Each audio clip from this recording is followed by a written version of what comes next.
Assalamu alaikum. My name is Amjid and welcome to my podcast series called Amjid Talks.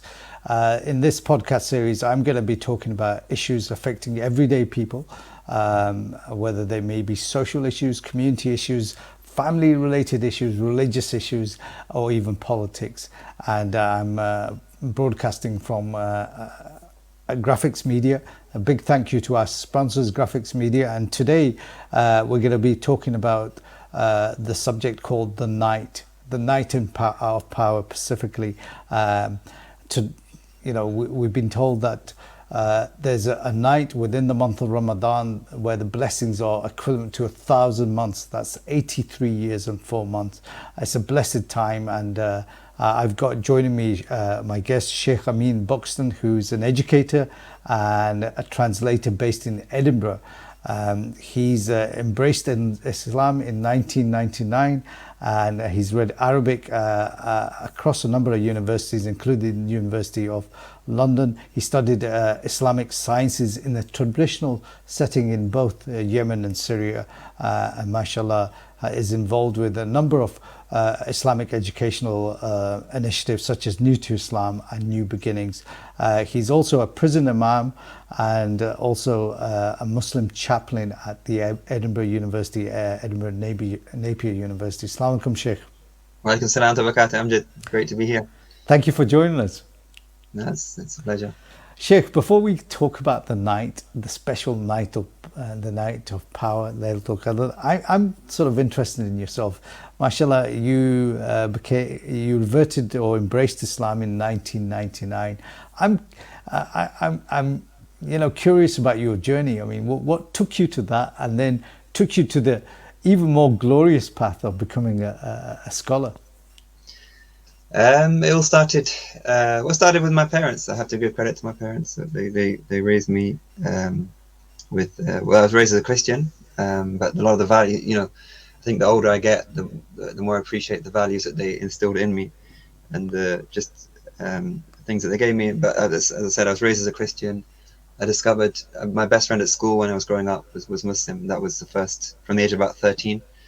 That was my first kind of introduction to a whole new world, and I always felt very welcomed. I used to go to his family, felt part of the family. I would always never be able to leave the house without having food with them, and they just very gently kind of just welcome me in. And then I started, as the 8 years went by, I thought, what is it that they actually practice, and what is it they do, and what is it? And I just wanted to be, I wanted to be part of that. And when I looked at it seriously, I realized there's nothing in this that it all makes sense. It's all it's very straightforward.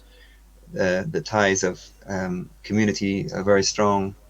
The belief in Allah, the rituals, the worship, everything. It just gradually started to kind of, clicked into place, and I could actually, I could do this. This makes, that took me on that journey basically. I became Muslim when I was 19, and I knew that I really wanted to understand the religion. I need to study Arabic. So I was blessed to have the opportunity to do that, and then that one thing led to another, you never stop learning. You just kind of one place, studied a bit here and went somewhere else, and so on, and ended up. And I didn't intend to become quote unquote a scholar, but it's just that that's the path that God chose for me basically. Mashallah, very impressive, alhamdulillah, very inspiring. And not only did you become a scholar, but you set up a number of initiatives to help reverts or new Muslims. So tell us about some of that work, and why is that so needed? Because I'm a firm believer that there's not enough facilities or initiatives that help new Muslims. It's a fundamental duty for us as Muslims to open the doors to people, and there's many different ways of approaching the idea of dawah, and everyone has different approaches. But the question is, when someone comes to this faith or is interested in this faith, what do we do how do we help them? How do we support them? What do we have to offer to them in this amazing, beautiful religion that we have? What have we got to offer them basically? And it's very often, just there's a celebration, alhamdulillah, someone's taking shahada, so it's great, and there's not much after that. I think we're seeing more and more people are becoming just as the Muslim community grows, and there's much more integrated and many more interactions. People naturally will become more and more. They'll be more interested in Islam. I think it happens a lot in Ramadan as well. Ramadan has this amazing effect on people, but we have to really be conscious of what are we offering, how are we welcoming them, how are we supporting them. Basically, yeah. MashaAllah. I mean, I've always thought that, as a community, we're really welcoming when someone becomes Muslim, but the support sometimes is really lacking. Particularly, I mean, we're alhamdulillah, we will embrace and celebrate when someone becomes a Muslim, but how many of us actually go out and make sure that their needs are met? And quite often, I mean, there are many new Muslims on the day of Eid spend that day in complete loneliness and solitude, and something that we as a community, we don't really appreciate what kind of challenges that they go through. Yeah, and not just Eid. I mean, Ramadan as a whole. We know Ramadan as a. Well, obviously have a family now, but we know Ramadan is a very family time, a very community time. We're always getting together. We're going for iftar here and there, and a lot of someone who might have just embraced Islam will not experience any of that. And it can be a very lonely time. You're just on your own, breaking your fast. You spend the whole day hungry, and then you kind of you make a meal, and you're just. And then Eid comes, and you don't have, again, the invitations aren't necessarily coming from here and there. You're just, again, where's the joy? Where's the celebration? Yeah. We know that loneliness is a major contribution to mental health well-being, or the suffering of mental well-being. So, mashallah, jazakallah khair, thank you for sharing that. Tonight is, depending on when you started your Ramadan, it could either be the 27th or the 28th, depending on where you did it. But sorry, so tell us about Laylatul Qadr. Why is this night the night of power? Why was it called, firstly, the night of power, and why is it so important? Yeah, laylatul qadr. So this is something Allah devotes a whole chapter in the Quran to it, Surah Al-Qadr, and to just emphasize how unique and how significant it is. And it's part of a wider, you could say, a wider theme in Islam is that certain places and certain times, certain people even have a superiority over others. Not all places are the same, not all times are the same, not all people are the same. Allah has put special blessings and put special barakah into these things, which you can't really fathom. We can't really rationalize. Why is one night better than 1,000 months? Why is one prayer in Mecca better than 100,000 prayers somewhere else? It's something. It's a God-given thing, basically. Qadr has different meanings, as the scholars talk about. What is Laylatul Qadr?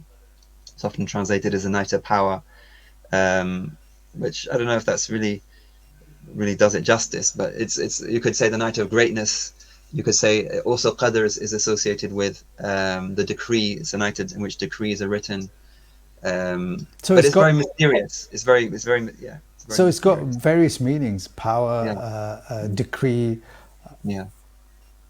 So yeah, carry on. But the whole thing is very mysterious. It's very, number one, we don't know when it is. It's not like Christmas Day is the 25th of December. No surprise there. It's a mysterious night. We don't know when it is. We don't really know what we're told. We have information about it, but because it's all unseen things, and that's a big part of our faith, is to believe in the unseen, to believe in Allah subhanahu wa ta'ala and His angels and His things which are going on, outside of our physical perception. So the angels are, we're told there's a huge angelic presence on that night. There's these decrees are being written. Our worship is being multiplied. Our rewards are being multiplied. And we'll cover some of these things, but I just want to step back and sort of go through some of these things you mentioned. I mean, we don't know when it's going to be, but there's certain hadiths that talk about or focus on a particular time, the last 10 days, the odd nights. So if you can just elaborate about that. Yeah, well, first of all, I mean, the the idea is that there's this idea of anticipation. You know, God, if you're just told it's on this day, then, or this night, then you just put everything into that night. But there's an anticipation. It could be tonight, could be the next night. But generally, the scholars say it's in the odd. The hadith and the scholars say that it's most likely to be in the odd nights of the last 10 nights, so the 21st. Most likely. So it could be it could possibly be even in the. It could be. evening. That's the thing. It's most likely on the odd nights of the last 10 nights, the 21st, 23rd, 25th, 27th, 29th. But even some have said it could be any night in Ramadan, or any night in the year even, and that tells us to be open ourselves. That someone said, believe every person you see could be Khidr, could be this mysterious person who has who's one of the people of God, and believe every night could be laylatul qadr. If you're that way inclined, the Prophet ﷺ every single night would say, Allah, give me the blessings of this night, the openings, the light, the guidance, the secrets. Every night potentially can be a night of gifts and a night of closeness to Allah. MashaAllah. So, but the strong indication is the last 10 days, and 27th, odd nights. And why is there a focus particularly on the 27th? Again, is there a lot of evidence pointing to around the 27th? I mean, there's it's this kind of way. There's hadith that talk about it, but it's understood that it moves. I mean, there's lots of different opinions. When is it? But it's understood that it's not always the same night every year. So last year it could have been the 23rd, and this year it could be the 27th. Is a popular one. There is some evidence to back that up, but it's again, if we just say it's the 27th, then we'll do lots of things on 27th and forget about the other nights. There was one year it was the 21st, and the Prophet said, he said, sallallahu alaihi wasallam, I was shown Laylatul Qadr, and it was water and mud basically, and it rained that night, and the Fajr prayer he prostrated, and he came up and he had sort of he had clay or mud on his forehead, and that was a sign that night before had been Laylatul Qadr. So we shouldn't restrict it when it's not really been restricted. Sure. So we've got to really take advantage of all the nights of Ramadan, particularly the last 10, and the focus. And Sheikh, we talked about when it might be. What's the reward of this special night if we catch it? The Prophet said that he said that the one who stands in prayer on Laylatul Qadr will have their previous sins forgiven. And he said this about fasting, and he said this also about generally standing in prayer at night in Ramadan. But just standing in that one night, doing some kind of what's called qiyam, some kind of extra prayer beyond the Isha, then you have, even if it's just a small amount. He didn't say you have to pray 20 rak'ahs and do a khatam of Quran and pray witr this number, and he just said whoever stands on that night, according to their ability. And that's the thing, Allah knows we're not all the same. Some of us are elderly, some of us are working early in the next morning, some people have health issues, some people just have more capability to do worship, and Allah knows that. It's not, we're very good at measuring ourselves against other people. This person's doing that. We go to the mosque and the front rows are full, but most people aren't at that level of just constant worship. So I guess I had Sheikh Hassan on another podcast, and he said even the small acts, whatever you can do, you should do, and it's all about balance and trying to pace yourself out. So Sheikh, in terms of this blessed day, which is equivalent to 1,000 months worth of blessings, what kind of acts should you be doing? How should you spend the day? Or the night, should I say? Well, the night. So if tonight is the 27th, and every night of Ramadan, really, it's ideally, preparing for it before Maghrib. Before Maghrib is a good time to just turn to Allah and dua. It's a time when our du'as are accepted as we finish the fast as well. And then, break our fast and pray Maghrib. Do whatever extra prayers we can just at that point after Maghrib, and try our best to try and go to the mosque if we can, and if we can't, then we can pray at home. I know, everyone has in a different situation, but we do whatever. We pray our Isha, ideally in Jama'ah, in the congregation, and then whatever extra we can pray is ideally in the mosque with the full works. Some mosques will probably have a khatam al Quran tonight. If you can go to a mosque that has a khatam, that's even better, because when the Quran is finished, then there's more angelic presence, there's more du'as are answered. And pray what you can, have a bit of rest, and then try and pray more later on in the night, before Fajr, if you can make some prayers and du'as at that point. If you can give some charity as well. Charity is a big concept. I mean, Ramadan is the month of mercy and forgiveness, and charity obviously being one of the pillars in Islam. But it's again, like all the other rewards, is multiplied. And if you catch it on this particular night, then I guess if you pay £10 tonight, it's like paying £10 for 1,000 months. Yeah, and everything is multiplied. And charity is also not just cash. That's the thing. Like someone who's volunteering in the mosque, for example, helping out, even something mundane, just cleaning up after iftar, or you're cooking, like as many of our women folk are cooking, spend hours cooking, and that, even that is an act of khidmah, it's an act of service, it's being rewarded. So it's not, sadaqah is not, or charity is not restricted purely to the monetary.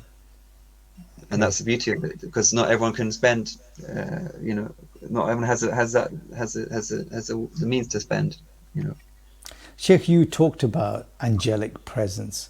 There's obviously Surah Al-Qadr, which talks about the angels descending from the heavens, and the entire sky being surrounded by angels wherever you can see. Obviously, we can't see them, but tell us more about that. I mean, even thinking about that makes you kind of puts the hair on end. Yeah, I know, subhanAllah. I mean, the reality is that there's always an angelic presence, and we have angels around us, especially in places places of blessing, when we pray together, when we gather together for Allah. There'll be angels whose job it is to gather and to report, what's going on. We have. But the thing about laylatul qadr is that intensity of the angels descending. We're told that one of the signs of laylatul qadr actually is that when the sun after the night, when the sun starts to rise, it's kind of a hazy. The sun isn't like that kind of piercing. It's rather a haze. Although often we don't have many clear. We don't have a lot of clear sunrises anyway. But if it was a clear sunrise, it would be kind of hazy because of the multitude of angels which are ascending back up to the heavens, having descended for the night. So there's all these different categories of angels. That some are regular visitors, and some only come at certain times. They only come on that night.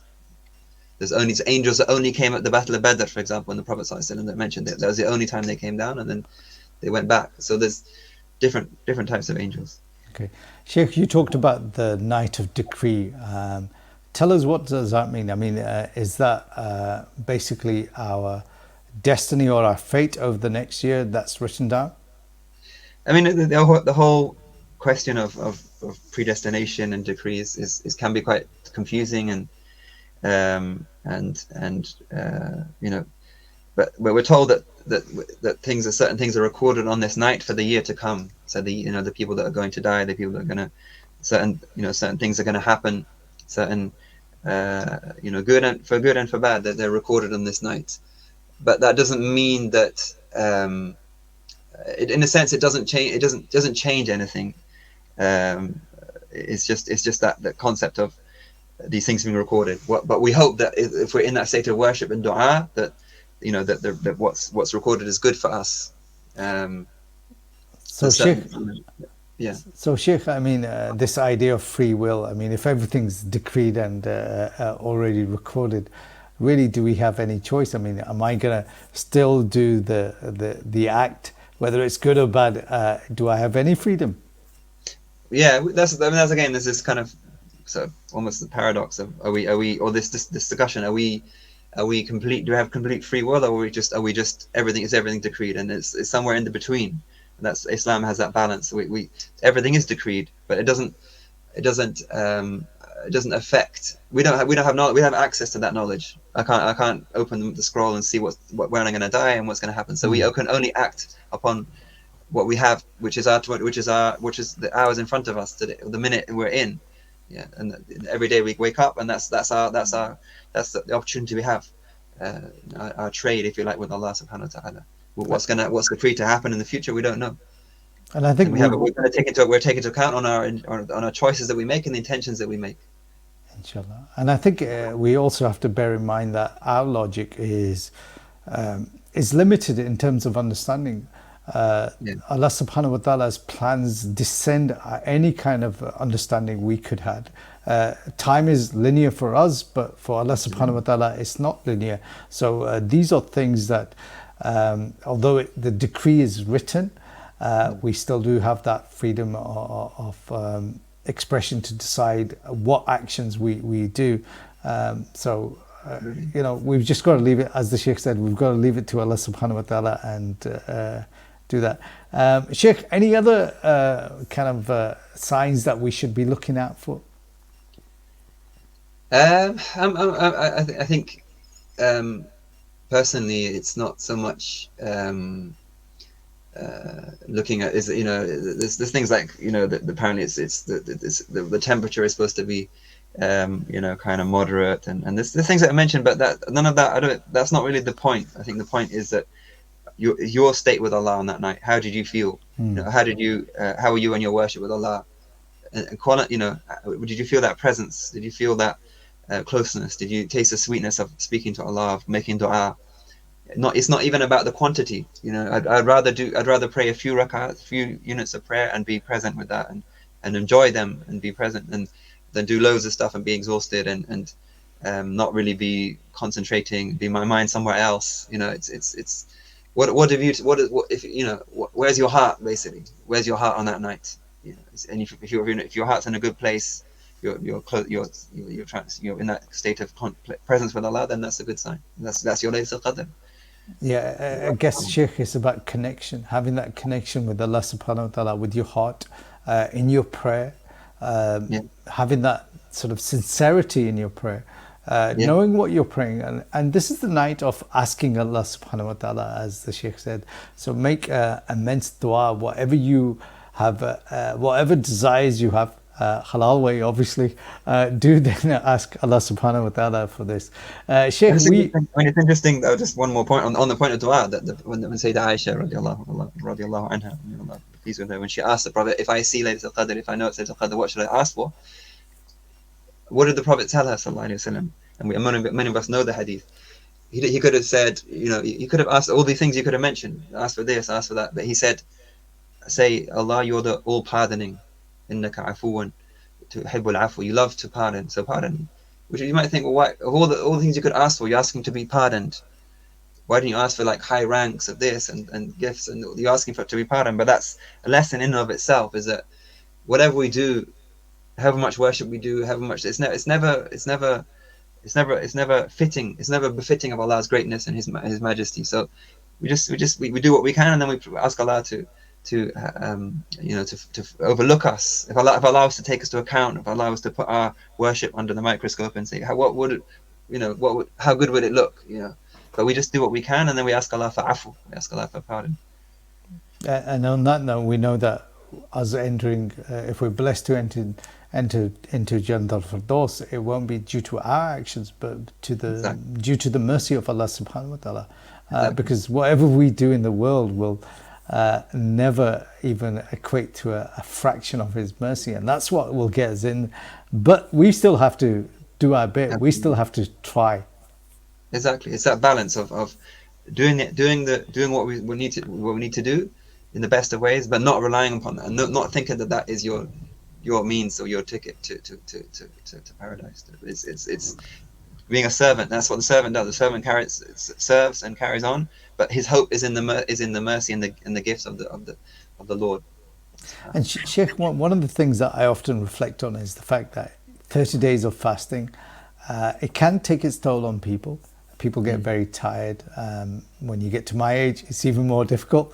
But Ramadan, Laylatul Qadr comes at a time towards the end of the last 10 days, almost re-energizing that whole spirit that you had at the beginning. And then obviously towards the middle of 10 days, it starts to, the tiredness falls in. The ibadah isn't as much as the first 10 days, but then it goes back up. Alhamdulillah, such an amazing sort of journey to be on. Yeah, I mean that's it. If you feel, it's that final push. You can see this. You can see the finish line, and it's a metaphor for life. That life is how quick. We start. Ramadan starts, and you think I've got 30 days and this and that, and then it's just so quickly it's over, and then you get this weight. You're just like, it's a good fear that I haven't done, and I need to make use of the last few hours, the last few minutes, and that's us telling us that life is like that too. It's like, don't think you can just sit back and it's put what you can in. Obviously we don't know when the time's going to come, but we don't get complacent, which we try and push as much as we can. Yeah, Jazakallah khair. Sheikh, in terms of the last whatever days, 3 days, 4 days, what's your advice? What should people be doing? How do they keep that spirit of Laylatul Qadr continuing throughout the remaining days and beyond Ramadan? There's two questions there really. I mean, we have inshallah we have that desire to just make the most of the last hours and minutes, and we can count. We can actually say, Eid is most likely on Wednesday. We can almost count how long we've got. We can certainly know how many nights we've got. We know how many hours we've got. We know, and just using that as best we can. But beyond that is like, what are we taking out of Ramadan? Are these just things that we just we slip into and we slip out of, or are we going to take some of these things, above all that connection to Allah, are we going to, there's the Quran, we've inshallah built up something of a relationship with the Quran in Ramadan. Are we just going to put the Quran on the shelf again and wait until next year? Or are we going to take something out? And that's why there's some scholars say, on the day of Eid, pick up the Quran. Just pick up the Quran and just read, even if it's just half a page, because you've made a habit of doing it in Ramadan. Don't break your habit, because the nafs, the lower self, once it gets habituated to something, it likes it and it likes to continue in that. But when you break the habit, then you're likely to just slip back into how you were before. So that's just one example. There's many others. And I guess, Sheikh, as you've mentioned earlier, it's about doing these smaller tasks, even if you can't read an entire surah, even a page, even a few verses, but keep maintaining them. And and it's all about Ramadan, I guess, is it's a training ground for the nafs, for ourselves, so that we get this month every year, so we can sort of improve ourselves even further. Yeah, and it's a springboard. It should keep us, that energy we have in Ramadan should. A sign of acceptance of our Ramadan is that we maintain some of the momentum. Obviously, we're not going to do the same level of worship, but we maintain some of that momentum, and it takes us forward. And it should impact the choices that we make. It should impact our perspective on life. It should make the things that we come out of Ramadan, the state we are as we come out of Ramadan, should reflect that. Inshallah. Let's move on to Eid. I mean, one of the first questions about Eid is, when is it? There's often a split, not only across the country, but within cities. What's your kind of thinking on that? I mean, they all come from valid sources, but is there anything wrong with the fact that, we do have split Eids? I'm hoping this Eid won't be a split Eid. There was a split to beginning Ramadan, but I think I think it's been going on for such a long time, and it's kind of used to it now. It is frustrating. I think we should do our best to close ranks and try wherever possible to agree. But it's easier said than done. Mosques and it's the opinions are valid. That this opinion is valid, that opinion is valid. It's fine. There's no problem with that. It'd be nice if we could, if one side could sort of agree to compromise and everyone agree. But if it can't happen, it can't happen. It is what it is. It's kind Well, of you go through phases of like, we need to do something out. We need to change this, and it's like, well, someone everyone has had that same thing, and nothing has really happened. So I don't know to be honest. what I find really surprising is certainly having I was blessed enough to study in High syllabus for many years, and having studied, you respect the different opinions. They both come from they often they come from good sound sources. It's just that they vary in terms of rulings. But what I find really shocking is that quite often it's the layperson that is arguing the most about when Eid is and calling out scholars. I mean, you should really leave it to your masjid and the scholars. Yeah, absolutely, and I think that's a really good point. The more when you start to go a bit deeper into studying Islam, you realize it's not just black and white. It's not just halal, haram, or just it's never as simple as that. There's always nuance to it. There's different opinions, and we respect that. And we shouldn't, we don't, we shouldn't be in that. Don't ruin your Ramadan, the beginning of your Ramadan or the end of Ramadan with, complaining about how terrible this figure is, or that country is, or that mosque, or this. It's like, just enjoy it. Just enjoy it. Make them dhikr or dua.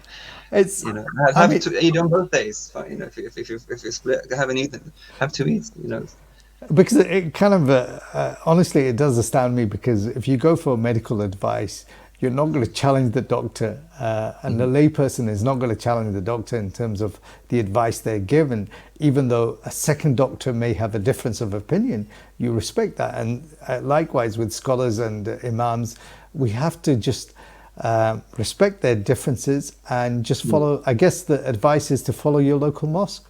Yeah, I mean, the thing is that if you're in a Muslim country, there would be no debate, because the government announces, and even if they're wrong, they take the responsibility. The thing is that here in the UK, we can shop around, we can compare, and we can contrast, and we can say that this, and it's actually not particularly, it's not necessarily good for us pick to your do Eid. that, because it confuses the ordinary person, and it makes us frustrated, and like you said, you end up criticizing the imam, criticize the mosque, criticize this. It's like, if you're just in Egypt or something, the announcement goes on the TV, and that's end of story, or Pakistan, wherever it is. But because we're in this situation, it's more complicated. Yeah, but I guess it's all about seeking knowledge and gaining knowledge and studying. And one of the things I've learned most about seeking knowledge is the more you learn, the more you respect other opinions. And there absolutely. are different schools of thought, and they all base their opinions and their rulings on a robust sort of mechanism of evidence and sacred knowledge. So who are we to criticize and say this is wrong, that's wrong? Absolutely. And one of the things that it's a blessing, and it's a blessing. We're in the UK.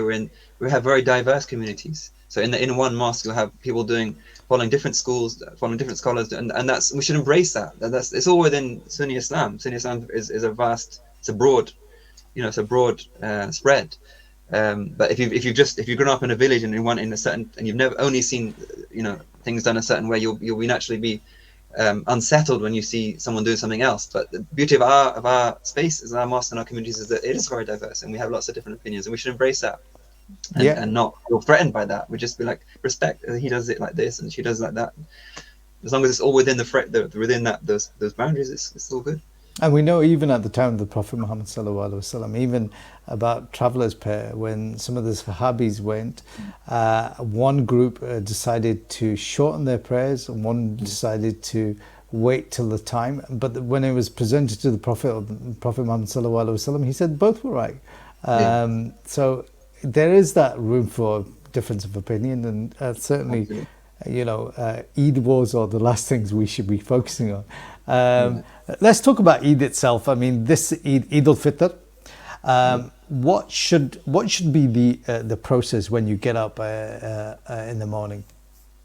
I guess before that, it was just to remind ourselves about zakat al-fitr or fitrana, sadaqat al-fitr. It's good to, it's an obligation to make sure you pay that. If you haven't done it now yet, you should do it sooner rather than later, because We need to do it before the prayer, but we want also that to reach the people who need it. So that's an important part. I'm just going to come into here just for clarification purposes. Yeah. Before the prayer, before the Eid prayer, not necessarily before Fajr of the day of Eid. Ideally from now, I mean, because practically we want it to get to the people that need it, and more often than not we send it abroad. Although it should actually be locally distributed. But in any case, if you haven't prayed it now, do it as soon as possible so that it gets to. But technically, it's as long as you give it out before the Eid prayer, then it's still valid. Sheikh, you mentioned a very important point, because focus is often on international charities, international relief. We know Gaza at the moment is in desperate need, and we need to support people around the world that are in starvation and desperate for food, shelter, medicine. But there's a need here locally as well. There's a lot of people here that are living below the poverty line as well. But we often forget those closest to us. So what's the responsibility that those people have on our fitrana or our zakat? I think we should distinguish. I mean, like zakat is very distinct from charity. Zakat has its rules, and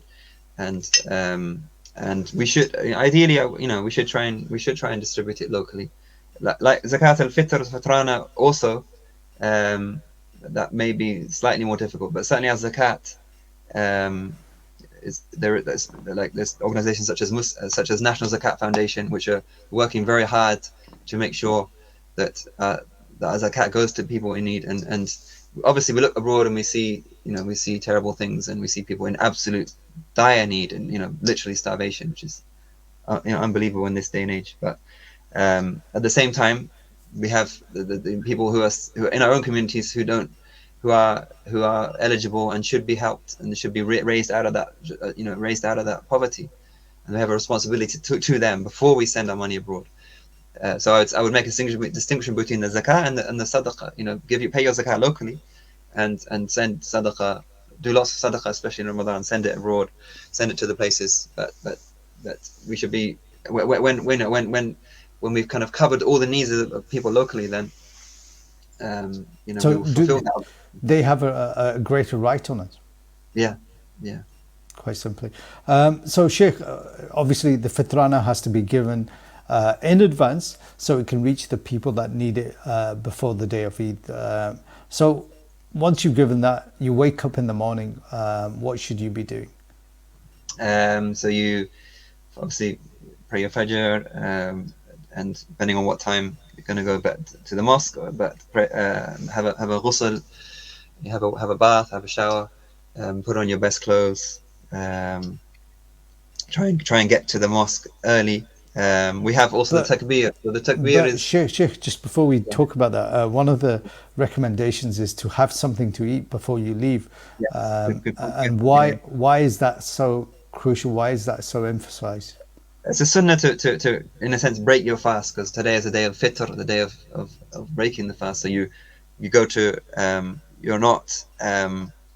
you're breaking that. Allah tells us to fast to this point, and then He tells us that there's no longer any reward. In fact, you're not allowed to, but you in continuing to fast. So you break your fast on ideally on dates or something before you go to the something prayer. Something sweet. And so what? So about the takbir. So the takbir is something we make. We used to making it in the masjid. When you come early to the mosque, you hear the people make takbir. It's actually sunnah to make it from all through the night, from Maghrib, periodically through the night until the time of the Eid prayer. And if you're in a Muslim country, you'll hear often the takbirs on the loudspeakers, and we should make that in our homes. We should make it. Make it kind of on the way to the Eid prayer if we're walking or driving, and up all the way, and then try and be early to the mosque. So we're doing it in the mosque. It's one of the beautiful experiences of Eid is when everyone's in the mosque and you hear the takbir ringing round. And should it be recited silently or loudly as you're sort of approaching the mosque? Loudly enough that it's obviously not disturbing or but loud enough so it has its impact. Yeah, mashallah. So you've reached the mosque, you've done the takbir.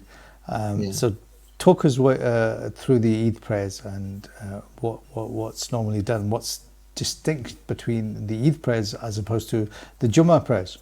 Yeah, so the Eid prayer is distinct. When you get to the mosque, sometimes some mosques they might have a kind of reminder beforehand, before the actual Eid prayer. But the Eid prayer itself comes before the khutbah. That's where it's mainly different from Jummah. Jummah, you have the khutbah, then you have the salah. In the Eid, you have the salah, then the khutbah. So there may be the imam may be talking when you come, but the actual prayer itself comes, and then there's a short khutbah afterwards. And the prayer is different in that it contains extra takbirs. It's 2 rak'ahs, it's 2 units, but the difference is that it has extra takbir of Allah subhanahu wa ta'ala. Okay. And in terms of the listening to the khutbah, is that wajib? Is that compulsory, or is it just highly recommended? The whole, even the ruling of Eid there's a difference of opinion on the ruling of the salah, but it's not too much to stay on a few minutes and listen to a reminder. You've got the whole day ahead of you. Some people do leave, and that's permissible. But is that really The spirit of Eid? Is that the spirit? Exactly. Is that the spirit? If you're gonna, if you're gonna talk and disturb people, then it's better. Yeah, leave. By all means, leave. But it's not that much to ask. I'm sure the imams won't make it. There's a message, and it's this idea of completion. The takbir, the Quran speaks about the completing the period of Ramadan and glorifying Allah with the takbir, but also the completion of the message. Just a short message that you're going to take away.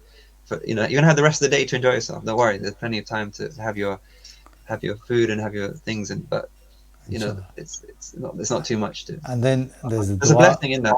There's a blessing in it. Yeah. And then there's the dua, and then the compulsory hugging that goes on in the mosques. The bang bang.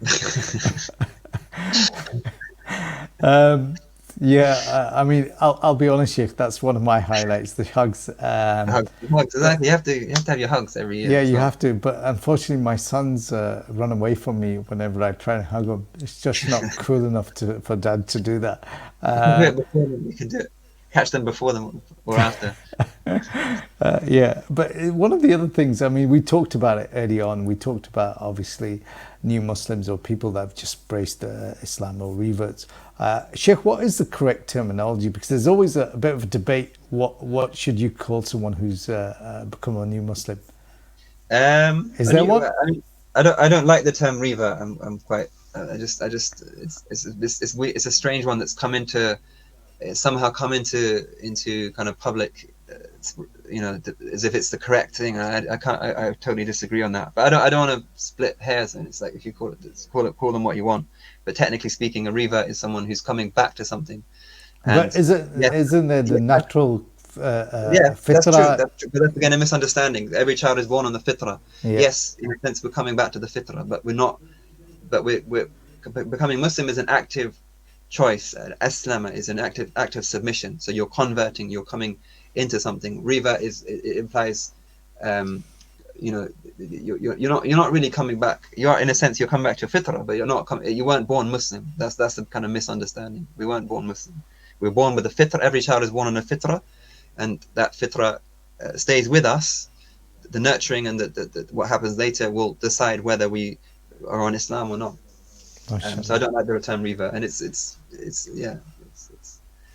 Mashallah.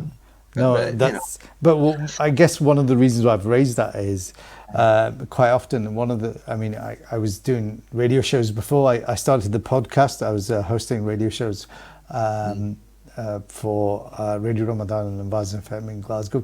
But one of the shows that we often, whenever we did shows around this, people felt, especially new Muslims, that particularly on the day of Eid, while people were hugging everyone else, their friends, their families, a lot of new Muslims were really standing there on their own. So one of the things that we will say to people is, on this day of Eid and any future day of Eid, just go to someone that you don't know especially if they're new Muslim, and just embrace them. Yeah, and beyond that is take it on yourself to support someone if you can. If Allah puts you in that position where you meet someone and it's not, you know, be the like my experience was this family. They're still to this day. I can go. They're like family to me, and that set me up. You know, if you can be like family to an individual, just invite them. They'll often, you know, and it's not, you know, often they may not want to come. They may be shy. They may have issues, whatever. But you've extended the hand. You've extended that invitation. So, and you know, it's not about. We have this idea also that we need to teach them. We need to educate them. They just need company. They just need like just ordinary nice people who are just you know, just good company basically. And quite often, new Muslims are, you know, when they embrace Islam, sometimes they have to leave their families who don't understand what they're going through. So they're very much on their own. And as as born Muslims, it's our responsibility to integrate them into our families. But we can do a complete podcast on that and some of the challenges around that. Inshallah, I'll get you on. Shaykh, any final words for, you know, the remaining few days, laylatul qadr, Eid? What's your final thoughts? I would say just one of the key things in our relationship with Allah is having a good opinion of Allah. You know, and that's what that dua teaches us. Oh, you love to pardon, show us pardon. So having a good opinion of Allah, that He will accept our worship, that He will give us the best of later. He will allow us to. He will receive the blessings of laylatul qadr. We'll receive the blessings of the Eid. We will continue in our faith. You know, sometimes faith, religion is kind of, it can be. It's very serious, and it's very. You know, God's not out to get us. You know, He wants to give us. He wants us to open our hearts to Him. So we should have that good opinion of Allah. You know, that takes us out of Ramadan. He's so kind and so generous. He's allowed us to fast. He's allowed us to do all these things, and that will continue. Allah will continue to give us. Allah wants to open the doors to us. We just need to take those opportunities when He gives us, when they're open to us. MashaAllah. Jazakallah khair. Thank you, Shaykh. Want to thank Shaykh Amin Buxton. And it just goes to show his story is very inspiring. The fact that a family showed him kindness, and not only did he embrace Islam, he's become a leading scholar within Scotland. And think of the thousands of people he's affected and influenced in a very positive way. So just that little act of kindness goes a long way. Finally, I want to thank our sponsors, Graphics Media. I'm presenting from their studios. A big thank you for them. And inshallah, hopefully you'll join me for my next series of podcasts. Assalamu alaikum. Assalamu alaikum.